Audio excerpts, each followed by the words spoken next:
In 1936, a young Scotsman is going door to door across the English countryside trying to sell a stove nobody asked for. It costs more than most families make in a month. He has no formula, no training, nothing but nerve. His name is David Ogilvy, and this cooker will change his life. Just not the way anyone expects. He had already failed at Oxford, dropped out with no degree. He trained as a chef in Paris, then got fired from that too. By 24, he is broke, restless, and selling ovens for a living. Most people in his shoes would have quit. Instead, he sat down and wrote instructions for himself. 12 rules for closing the sale. How to read a kitchen. How to read a customer. How to turn silence into a yes. Here is what most people do not know. That manual was never meant for advertising at all.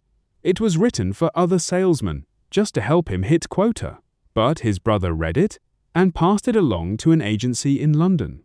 50 years later, Fortune magazine would call it, quote, probably the best sales manual ever written. Not the best ad, the best sales manual, full stop. And it is the reason David Ogilvy got hired as a copywriter at all. From there, he studied research under George Gallup himself, spent the war gathering intelligence in Washington, and at 38, with almost no advertising experience, he opened his own agency in New York. Nobody believed in the eyepatch he put on a shirt model until sales exploded overnight. Nobody believed a headline about an electric clock could sell a Rolls-Royce until it sold out every car in America.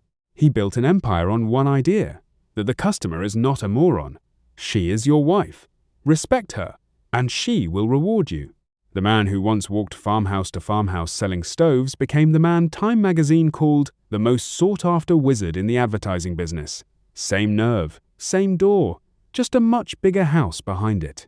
Follow Lens on Legends for more untold stories about the icons who did not just make history, they rewrote the rules to get there.